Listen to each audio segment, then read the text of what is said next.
Salut, je suis de retour pour une nouvelle vidéo. J'espère que vous allez bien depuis la vidéo précédente. Je vais vous en faire 3 aujourd'hui, hein, même si dans la troisième vous ne me verrez pas. J'aurai l'occasion de vous en parler tout à l'heure. Donc je fais cette vidéo en réponse à une question de Tiziane172. Je suis vraiment désolée de ne la faire que maintenant, ça fait bien 3 semaines que tu m'avais demandé ça, je suis vraiment navrée. Mais voilà, mieux vaut tard que jamais, je le fais maintenant. Hein. Alors, donc sa question c'était: que conseillerais-tu pour une personne qui ne veut pas suivre de régime, diète avenue ou autre? Des petites astuces dans la journée pour commencer à prendre de bonnes habitudes alimentaires. Et moi j'ajouterais même pour commencer à perdre du poids. Donc je ne suis pas nutritionniste. Je ne suis pas experte pour tout ce qui est de perdre du poids, mais dans mon processus de perte de poids, je me suis quand même pas mal documentée. J'ai perdu plus de 20 kilos à 7 heures, 20 kilos dont 13 avant d'être avenue. En fait, j'ai perdu 13 kilos avant d'être avenue, j'ai pris 1,3 kg pendant les fêtes et ensuite j'ai fait cette avenue. Donc en ayant réussi à perdre 13 kilos sans régime particulier, je pense qu'effectivement je peux légitimement donner quand même quelques astuces. Alors donc des astuces pour commencer à perdre du poids dans cette vidéo. J'ai divisé un petit peu ces conseils en 2 parties. D'abord, des choses à faire et des choses à ne pas faire. Tout d'abord, perdre du poids, c'est quoi? C'est tout simplement dépenser plus qu'on ne consomme. Ou alors consommer moins qu'on ne dépense. Alors, donc, là, ce qu'on dépense, ça va être l'énergie que le corps dépense pour faire travailler, pour faire fonctionner notre corps, hein, ne serait-ce que dormir, digérer, réfléchir, respirer, tout ça. Le corps dépense pas mal d'énergie pour ça, mais également nos mouvements et tout ça. C'est également l'activité sportive, par exemple, ne serait-ce que ou simplement nos déplacements lorsqu'on bouge. Donc là, c'est ce qu'on dépense. Et puis, il y a ce qu'on ingurgite, ce qu'on mange. Et ça, c'est ce qu'on apporte à notre organisme. Il faut qu'il y ait, pour qu'il y ait perte de poids, il faut qu'il y ait un déficit entre les deux. Il faut qu'on consomme moins que ce que l'on dépense. Alors, il faut bien comprendre ce principe-là pour pouvoir commencer justement à perdre du poids. Le premier conseil, manger équilibré. Donc ça c'est quand je parle du cas où on ne peut pas faire de régime, hein. Donc dans le cas par exemple d'un rééquilibrage alimentaire, manger équilibré. Par contre, vu qu'il faut qu'on crée un déficit, ce qu'on peut faire, ce que moi j'ai fait en tout cas, c'est réduire ma portion de féculents, parce que dans manger mon repas équilibré, donc avec à peu près avec un petit peu de tout, je réduisais donc ma portion de féculents. J'utilisais très peu de matière grasse dans ce que je consommais, donc très peu de matière grasse. Je réduisais ma portion de féculents et j'augmentais ma portion de légumes. Donc ça me faisait manger plus de légumes qu'avant, donc c'est très bien.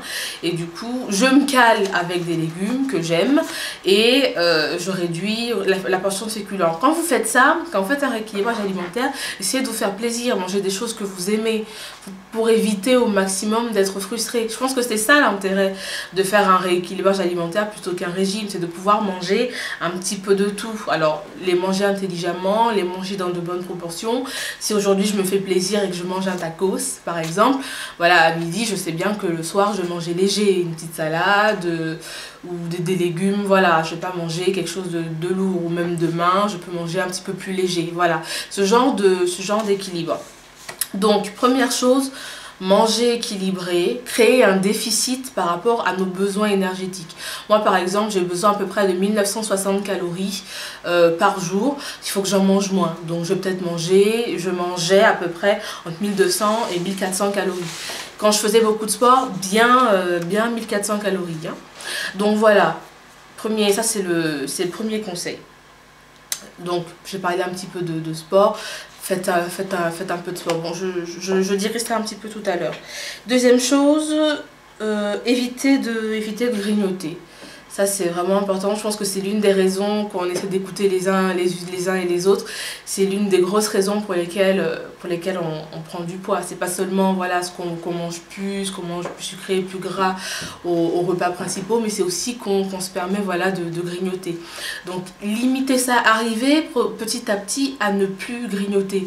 On mange bien, on mange un bon petit déjeuner, on mange voilà, des aliments à midi qui nous calent, on mange léger le soir. Voilà, on mange aux principaux repas, une petite collation si on a besoin et on évite complètement le grignotage. Si vraiment ça devient trop important, on essaie de prendre un fruit, une pomme, une carotte, un bout de concombre. Je ne sais pas si ça vous intéresse. Enfin, vous irez sur la carotte et le concombre. Moi, non, ça ne m'attire pas. Si j'ai envie de manger, c'est pas de la carotte ou du concombre. Mais voilà, je vais peut-être prendre une pomme, une clémentine, un fruit que j'aime beaucoup. Alors, n'abusez pas des fruits parce que oui, c'est bien, mais c'est aussi sucré. Donc allez-y quand même mollo sur les fruits, prenez une pomme, voilà, c'est très bien, ça permet de caler un petit peu et puis on continue comme ça jusqu'au prochain repas. Donc c'est ça, ou alors se changer les idées, penser à autre chose, s'occuper pour ne pas grignoter. Il faudrait qu'on puisse arriver progressivement à prendre de bonnes habitudes et à éviter de grignoter. Alors, réduire, voire supprimer les sucres inutiles. Ça s'inscrit un petit peu dans la même veine, d'éviter de grignoter. On aime bien les gâteaux, les chocolats, voilà. On peut se le permettre de temps en temps, mais on va quand même éviter. On le fera quand on sentira voilà, que c'est vraiment indispensable. On a vraiment une très grosse envie, voilà, à ce moment-là, on peut se permettre de craquer sur un petit gâteau, un petit chocolat. Moi, c'est les tartelettes aux fruits, j'adore les tartelettes aux fruits. Voilà, on peut se permettre ça de temps en temps. Le tout, c'est de ne pas non plus être complètement frustré et puis après se jeter sur la nourriture une fois qu'on a fini. Mais voilà, éviter au maximum ça et puis arriver petit à petit à ce que ce soit vraiment quelque chose d'exceptionnel. Manger léger le soir. Pourquoi est-ce qu'il faut manger léger le soir? Vous voyez, le matin, lorsque vous réveillez, on dit que le petit déjeuner doit être le repas le plus riche. Parce que on commence la journée avec ça. Et vous savez, vous dépensez plus d'énergie au réveil.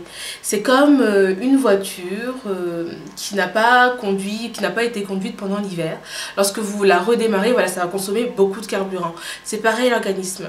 Lorsque vous vous réveillez le matin, vous brûlez beaucoup d'énergie. Et puis, donc, le petit déjeuner, d'où l'importance d'un bon petit déjeuner. Et puis surtout, vous allez commencer la journée. Donc, vous avez besoin d'énergie. Donc prenez votre petit déjeuner, vous prenez votre petit déjeuner, il n'y a pas d'incidence, vous allez de toute façon dans la journée bouger, vous dépenser, repas du midi également, assez équilibré, on prend des féculents, on prend des protéines, on prend des légumes, voilà. La journée ça va aller, et puis le soir, la digestion ralentit. Donc vous allez brûler moins de calories pendant la digestion et puis vous n'allez pas faire grand chose. Je sais pas vous, mais moi quand je rentre, à part des fois où j'ai pas beaucoup bossé pendant la journée, quand je rentre, j'ai pas grand chose à faire, je me pose, je mange, puis après je vais dormir.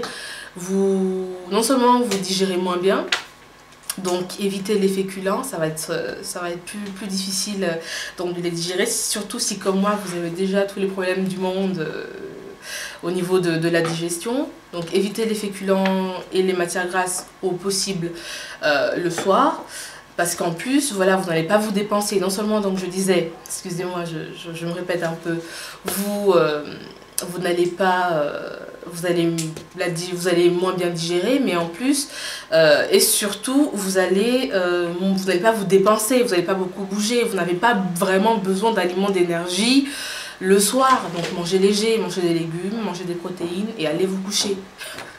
Parlant d'aller se coucher, couchez-vous pas trop tard. Faites pas comme moi des fois qui me couche tard. C'est justement lorsque moi j'ai des envies de grignoter, c'est pas tellement la journée, non, c'est le soir. Donc allez vous coucher, comme ça pendant que vous dormez, vous pensez pas à la nourriture. Et puis même si le repas, vous avez trouvé qu'il était trop léger, ben vous dormez de toute façon. Donc du coup, vous aurez faim au réveil, vous pourrez manger un bon petit déjeuner. Voilà, bougez, faites un peu de sport. Si vous pouvez pas tout de suite faire du sport en tant que tel, du sport en tant que tel. J'allais dire marcher, mais marcher c'est du sport. Moi, ce que je fais le plus comme cardio, comme appareil de cardio en salle de sport, c'est le tapis. Et je ne cours pas, je fais de la marche rapide. Donc marchez un petit peu, faites des trajets tout simplement, certains trajets qui ne sont pas trop longs, quand vous avez un petit peu de temps, plutôt que de les faire par exemple en voiture ou avec les transports en commun. Marchez sur ces distances-là, bougez, faites des choses, voilà, tout simplement bougez. Et si vous pouvez, faites un petit peu de sport, pas forcément en salle, ça peut être à la maison. Je devais vous faire une vidéo sur ce que je fais comme sport à la maison. On peut faire un peu de sport à la maison avec pas grand chose, avec des choses qui coûtent pas bien cher et ça fait du bien, donc ça booste la perte de poids, parce que justement ça augmente votre dépense. Et donc du coup le déficit entre votre dépense et entre ce que vous dépensez et ce que vous consommez, bah, le déficit justement grandit et donc vous perdez plus de poids. Donc bouger, c'est vraiment super important. Et puis quand on perd du poids, surtout quand on a beaucoup de poids à perdre, comme c'est mon cas, on veut être tonique, on veut éviter voilà, que la peau pende. Moi j'ai de la chance, ça se passe plutôt bien au niveau des bras, du ventre, des cuisses. J'ai vraiment envie que ça continue comme ça. Donc faites du sport pour perdre du poids et également pour rester tonique. Avoir quelques outils aussi, ça peut être super intéressant. Je vais vous faire une vidéo, c'est justement la prochaine vidéo que je vais vous faire. Je vais vous montrer les outils que j'utilise. J'en utilise principalement 3. Une sorte de journal, un document Excel où je répertorie chaque semaine mon poids ainsi que la courbe de mon poids, et puis un document où je mets des photos, je prends des photos et je mets des photos. Donc avoir des outils, vous voyez ce qui vous intéresse, hein. Vous pouvez créer vos outils complètement différents selon votre inspiration, votre manière de fonctionner. Au moins le journal, c'est bien, même si vous n'êtes pas, moi je remplis, je le remplis chaque semaine, hein, pas tous les jours, je sais que je ne le ferai pas tous les jours, mais chaque semaine, et c'est largement suffisant pour moi. Ça vous permet de suivre, vous verrez qu'au début vous avez une grosse motivation, vous le notez, et puis pendant les moments où vous aurez cette baisse de motivation, vous pourrez revenir à votre journal, revoir pourquoi vous avez commencé ça, et ça va vous booster. Moi je sais que ça l'a fait quand je suis revenue de vacances, ou je sais plus, oui je crois, de vacances, c'était au mois de septembre. J'étais un peu, voilà, surtout que avec les vacances, voilà, c'était pas vraiment régime, ou je pensais pas du tout à la perte de poids. Donc quand je suis revenue, bah, justement j'ai eu du mal à m'y remettre, et puis j'ai vu ce document là, j'ai commencé à le relire, et puis je me suis dit ah non, c'est bon, je m'y remets. Et c'est comme ça qu'en septembre je me suis inscrite en plus à la salle de sport, donc je faisais attention à mon alimentation, même si j'avoue que je faisais des écarts. Donc avec ça, avec le sport que je faisais, j'essayais de rester ferme, et j'ai pu comme ça perdre du poids. Donc tenez un petit journal, vous notez les choses, et puis ça permet également de voir, je pourrais mieux vous l'expliquer lorsque je vous présenterai le document. Ça vous permettra de voir les semaines où ça a mieux marché, et à un moment où vous vous rendrez compte que vous perdez plus très bien, vous pourrez justement revenir et voir ce que vous avez fait différemment. Donc comment adapter, comment changer les choses. C'est vraiment, avoir des petits outils comme ça, c'est vraiment super important pour quand on perd du poids, quand on a juste 2-3 kilos à perdre, bon, pas forcément, mais quand c'est vraiment sur une longue période, c'est bien d'avoir des notes sur lesquelles on peut se baser, sur lesquelles on peut revenir, qui peuvent nous rebooster. Voilà, parce que c'est soi-même qui parle, qui écrit, voilà, dans ce journal. Et voilà, on se rappelle de la motivation qu'on avait, et puis on se dit non, faut pas lâcher, quoi. Donc voilà, c'était ce qu'il y avait à faire. Je récapitule un peu.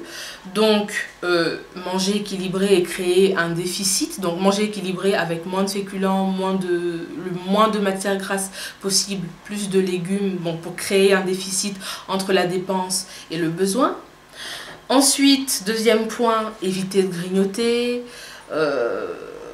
Se changer les idées qu'on a des envies, ou alors aller avec un fruit ou un légume. Réduire au maximum les sucres inutiles, c'est-à-dire les boissons, les sodas, même les jus, éviter de trop en consommer. Un verre, maximum 2 dans la journée, c'est largement suffisant. Ensuite, manger léger le soir. C'est vraiment très important. C'est vrai que déjà, en mangeant léger le soir, et en mangeant un petit peu équilibré, on peut déjà voir de bons résultats. Bougez au maximum, marchez plus, faites un petit peu de sport, même à la maison si vous pouvez. Mais déjà, marchez, essayez de marcher un petit peu plus. Rien que ça. Il n'y a rien de tel pour brûler des calories. Et puis voilà, avoir des outils comme un journal, un petit carnet où on note un petit peu son évolution, on note son alimentation, etc. Et puis maintenant, ce qu'il ne faut surtout pas faire. Dans la vidéo du tag régime, où je parlais des régimes que j'ai faits, j'ai parlé de quelque chose de très très bête que j'ai fait sans vraiment développer. C'était manger très peu. Je perdais du poids, je faisais mon petit rééquilibrage et puis j'allais aller en vacances.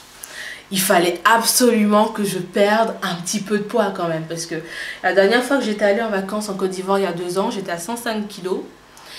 Et puis, donc après quand je suis rentrée, j'ai eu mon traitement hormonal qui m'a fait prendre 15 kilos, je suis montée à 120. Et là, à ce moment-là, j'étais à 109 et je ne voulais pas y retourner avec plus de poids. Que la fois précédente, sachant que la fois précédente c'était déjà beaucoup plus que quand je partais. Donc il fallait absolument que je perde du poids. J'ai fait mon rééquilibrage alimentaire, je perdais bien. Non, je voulais accélérer les choses. Et sauf que j'ai mal compris le principe du créer un déficit, consommer moins qu'on ne dépense. Je consommais justement trop peu. J'étais autour de 700 calories. Non. Il faut surtout pas faire ça. Essayez de manger au moins 1200. Moi, je dirais même bien 1200, oui, calories. Si vous avez un besoin de... Il y a des sites sur lesquels vous pouvez évaluer à peu près, hein, c'est toujours approximatif, votre besoin énergétique journalier. Moi, j'ai fait une estimation, c'est autour de 1960. Tout le monde n'est pas à ça. Il y en a qui ont besoin de 1500 calories. Donc, faites attention.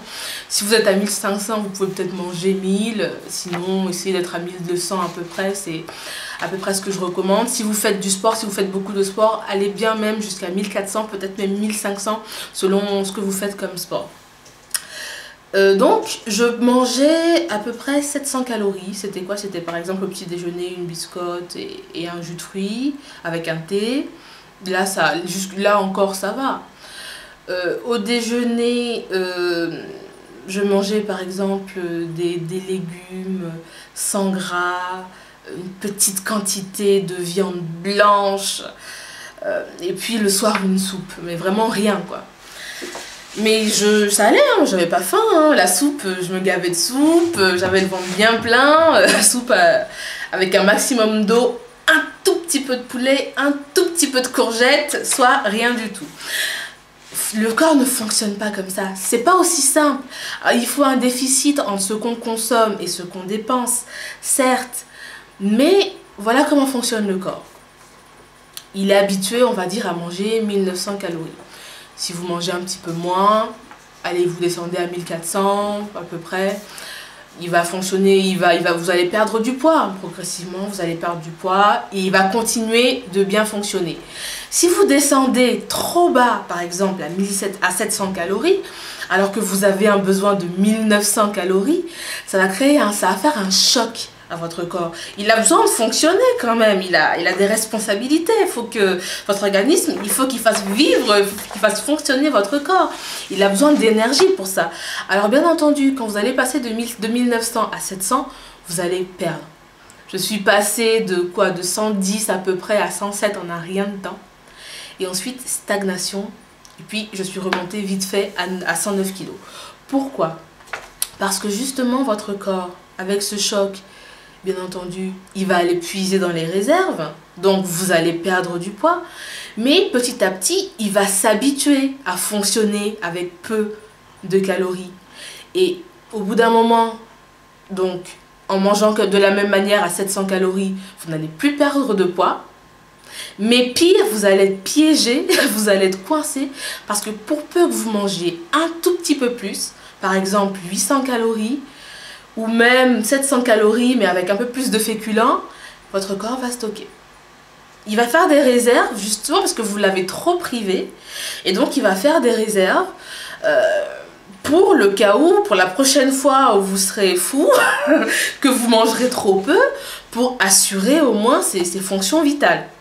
Donc surtout ne pas faire ça. Moi je l'ai expérimenté, je peux vous le dire, je l'ai lu un petit peu, j'ai lu quelque chose là-dessus. Quand j'ai vu que je stagnais et que voilà, et ensuite j'ai repris, mais je comprenais pas, j'ai tapé, je me suis documentée et effectivement, voilà, le corps, c'est pas aussi simple que ça, il suffit pas juste de diminuer, pas non plus trop diminuer, parce que en plus, non seulement vous risquez d'être fatigué, vous risquez de vous décourager aussi, parce que c'est pas évident de manger trop peu, vous risquez plus facilement de sauter sur des cochonneries, et en plus, vous allez reprendre tout de suite.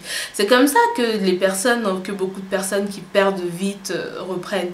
C'est pas n'importe comment. Je prends par exemple le cas du régime Delta Venu. J'ai évalué un peu, on est autour de, je crois, 1200 calories, c'est très correct.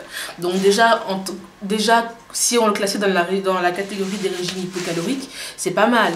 Et en plus, il y a beaucoup de protéines, et du coup, donc, ça entretient les muscles de votre corps. Sachez que les muscles, c'est très important, parce que plus votre masse musculaire augmente, et plus votre métabolisme accélère. Donc, plus vous allez brûler de poids, même au repos.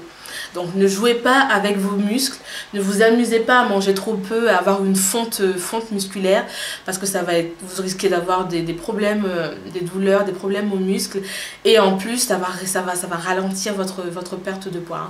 Ah oui, parlant des 700 calories, vous allez ralentir, en plus en mangeant trop peu, vous ralentissez aussi en plus votre métabolisme.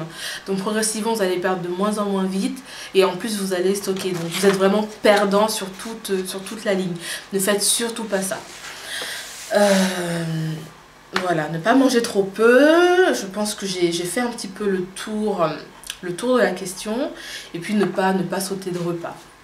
Donc ne sautez pas de repas. Je vous conseille, moi avant je mangeais le petit déjeuner et le dîner. Je ne sais pas si ce serait catastrophique si vous avez l'habitude de faire ça, de continuer. Mais c'est vrai que j'ai remarqué que depuis que je mange un petit déjeuner, j'ai commencé à prendre le petit déjeuner en octobre avec le sport, parce que je me sentais beaucoup mieux en mangeant quelque chose, des biscottes, du jus d'orange et du thé.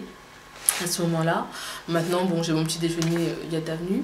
Donc, en mangeant, je me sentais beaucoup mieux, j'avais moins envie de grignoter, je mangeais mieux à midi, j'avais pas faim au point de me servir une grande quantité à midi, donc je mangeais un petit peu au petit déjeuner, je mangeais un petit peu, mais ce qu'il faut quand même à midi, et puis le soir j'essaie de manger léger, même si j'aime bien manger copieux, manger bien le soir, on apprend quand même à manger. Oui, des fois on peut se permettre, vous pouvez vous permettre un peu de féculents, voilà, faites-vous plaisir de temps en temps, mais le moins possible, surtout quand vous êtes en phase de perte de poids. Ne sautez pas de repas, parce que vous risquez justement, ça risque d'augmenter les risques de grignotage, hein, vous risquez d'avoir faim, de rattrapage également sur le repas suivant. Et puis il faut donner quand même une certaine habitude, une certaine régularité à l'organisme. Tout le monde le dit, des spécialistes l'ont dit, il faut que je me documente sur le pourquoi. Je veux comprendre pourquoi est-ce qu'il est bon d'essayer de manger à heure fixe et tout ça. Voilà, donc à ne pas faire, j'ai retenu 2 points, il y en a peut-être d'autres, si d'autres éléments me viennent, je vous en parlerai. Donc ne pas faire, manger trop peu, mais j'insiste vraiment là-dessus. On pense que voilà, moins on mange, plus on va perdre du poids, mais c'est complètement faux. Il faut manger pour perdre du poids. Il y a même des régimes qui ont pour principe de faire plus de repas, des repas légers, parce que quand vous faites travailler votre métabolisme pendant la digestion, quand vous mangez, donc il faut manger. Manger en créant un déficit, donc manger moins que ce dont vous avez besoin, mais manger quand même suffisamment pour continuer à perdre de poids. Et voilà, et faites-vous plaisir surtout, faites-vous plaisir. Vous n'êtes pas si vous ne faites pas de régime et un rééquilibrage alimentaire, vous pouvez manger de tout. Vous pouvez manger de tout, il faut juste bien penser aux quantités. Voilà, si vous avez envie de manger un plat un peu riche, je sais pas moi, une tartiflette, vous pouvez vous le permettre une fois en passant, pas tout le temps bien entendu. Mangez votre tartiflette, mangez léger le matin, mangez léger, essayez de la manger déjà à midi, évitez de manger ça le soir par exemple. Vos bons repas, mangez-les à midi. Et puis, mangez léger aux autres repas, mangez peut-être un petit peu plus léger le lendemain. Ne vous frustrez pas, même pour Jet Avenue. Faites-vous plaisir, mangez des choses que vous aimez, mangez des légumes que vous aimez, cuisinez-les d'une manière qui ne vous lasse pas, qui vous plaise. Mettez des épices, mettez du fond de veau, j'adore le fond de veau, les poudres de gingembre et tout ça. Voilà, essayez de rendre les choses... Essayez de faire en sorte que vous n'ayez pas trop cette sensation d'être au régime ou de suivre un programme de perte de poids. Parce que je pense que la frustration joue beaucoup aussi dans la reprise du poids quand on finit un programme, un régime, un programme de perte de poids. Parce que voilà, on a tellement mangé, on s'est tellement privé qu'on a envie de tout manger et puis voilà, c'est la catastrophe. Donc, si vous ne faites pas de régime, vous avez droit à peu près à tout. Diminuer les quantités, manger intelligemment, manger raisonnablement, manger certains aliments aux bonnes heures, les aliments plus riches à midi, réduisez les quantités. Et puis voilà. Donc, ce sont là les petites astuces que je peux vous donner basées sur mon expérience personnelle. C'est comme ça que j'ai pu perdre 13 kilos sans régime. Voilà, donc n'hésitez pas à poser plus de questions, hein. Il y a peut-être des choses que j'ai oubliées. Si d'autres choses me viennent, j'hésiterai pas à faire une vidéo, des astuces pour commencer à perdre du poids à 2. Et puis voilà, posez des questions, réagissez comme vous voulez. Portez-vous bien et au revoir.